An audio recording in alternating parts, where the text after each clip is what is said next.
తా చెడ్డ కోతి వనమెల్లా చెరిచిందని సామెత ఉంది. ప్రస్తుతం యూరప్ దేశాలకి వైట్ హౌస్ ఒక సందేశాన్ని ఇచ్చింది. భారత్ మీద మేము ఇట్లా ఆంక్షలు పెట్టాం, 50% టారిఫ్లు వేసాం, ఆయిల్ రష్యా నుంచి కొంటోంది కాబట్టి రష్యా నుండి ఆయిల్ని కొంటున్నటువంటి భారతదేశం యూరప్ దేశాలకు అమ్ముతుందన్నది మా దగ్గర నివేదిక ఉంది.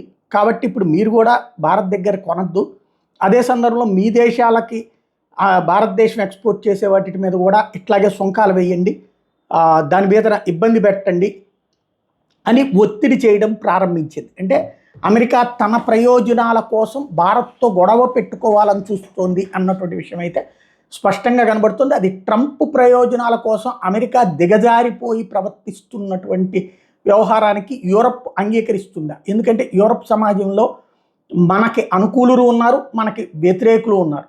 బట్ అదంతా యూనిటీగా డెసిషన్ తీసుకుంటారు. ఆ యూనిటీ డెసిషన్ వెనకాల అమెరికా హస్తం ఉంటుంది. కాబట్టి ఇప్పుడు మరి యూరోపియన్ యూనియన్ కూడా మనల్ని ఇబ్బంది పెడుతుందా చూడాలి.